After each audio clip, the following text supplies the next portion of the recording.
Y'all know I had to comment on this.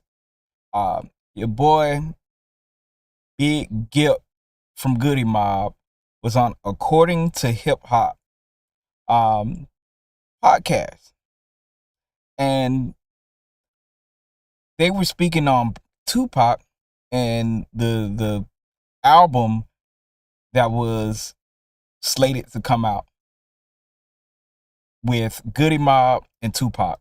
That would have been an epic, super gangster, super conscious, super everything album. But I'm gonna let y'all take a look at this clip, and I'm gonna come back with my commentary. Pac was gonna do an album with Goodie Mob. Like, is there any truth to that? And Yeah, it's truth to that. You know, before he got out and went death row, he was already calling our office and was like, "Yo, when I get out, I'm coming to Atlanta. My mom's staying in Stone Mountain." So Pac was always just in Atlanta. He was always in Decatur. Like he used to. His brother had a house around Atrium. okay, So he used to always be in that neighborhood. People be like, "Yo, we saw Tupac at the bus stop, just smoking a cigarette, chilling." Like that's how he used to kick it in Atlanta. His mama stayed in Stone Mountain, so and his brother had a crib over there, you know, on the east side. So I just felt like Pac knew that he had did New York, he had did LA, and I think he wanted to come and finish his career off in Atlanta.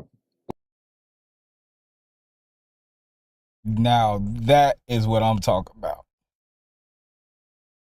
Of course, you know, they didn't get a chance to record this album and do the album, but I 100% believe what Big Gipp is saying, because being an Atlanta native, Tupac definitely was in Atlanta, and he did have an influence in Atlanta. If y'all don't know, Tupac does have a kind of like a museum or slash kind of like center named after him. His mom in Stone Mountain named a center after Tupac.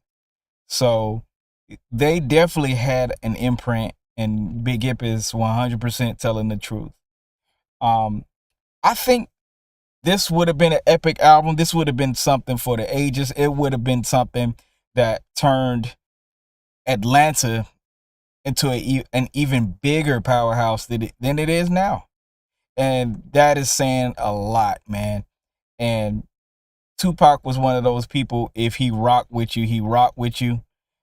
And he wasn't afraid to do music with other genres, other types of people, and kept it pushing and had relationships with a lot of people. And that's the thing that people don't get about greatness. Greatness recognize other greatness. So even though he was doing his thing up north and did his thing on the West Coast, he always recognized the South as somewhere he wanted to be. And again, his mom did stay here in Georgia, in Stone Mountain actually, and his brother had a place out here. So you know, I would say overall, this was a really well thought out, well, like just a thing that made sense, because you had Tupac. Yeah, he did gangster shit, but he also did very conscious shit. And Goodie Mob, of course, was on that same wave of doing gangster shit, but in a conscious way. And that was a marriage I think Tupac was also ready to get back into. You know, he did have his conscious record, but on Death Row, you know, I think he was pushed more to do the gangster shit than doing something like what he was doing before he was on Death Row. And, you know, it was, again, he's a grown man. It was his decision either way. But I think seeing what Goodie Mob was doing at the time was a wake-up call for Pac to be like, you know what? Let me get over here. Let me still do what I do. And man, that would have been so huge for the city, man. That would have been huge for even him.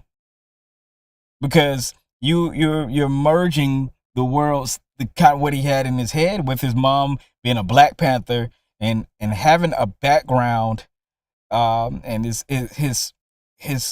aunties and uncles being in the Black Panther and being associated with fighting for the rights of black people. So I 100%, man. Shout out to Goodie Mob. Shout out to Big Gipp, man. Rest in peace, Afeni Shakur. Rest in peace, Tupac. This was a great snippet, man. Make sure y'all watch the whole interview at According to Hip Hop. And you know, salute to Goodie Mob, salute to Big Gipp, salute to everybody that's doing these interviews and, man, really keeping Tupac's name and legacy alive. And also, don't forget, man, you know, you can have your gangster shit, your gangster music, but don't forget, man, you know, we still have to fight. We still have to fight. It's still things for us to do in this community. But I want to know what y'all think about it. Do y'all think this was a great step for Tupac? Or do you think, you know, it would have been all right? Let me know, man. Make sure y'all comment, like, and subscribe. Your boy DJ Cree, man.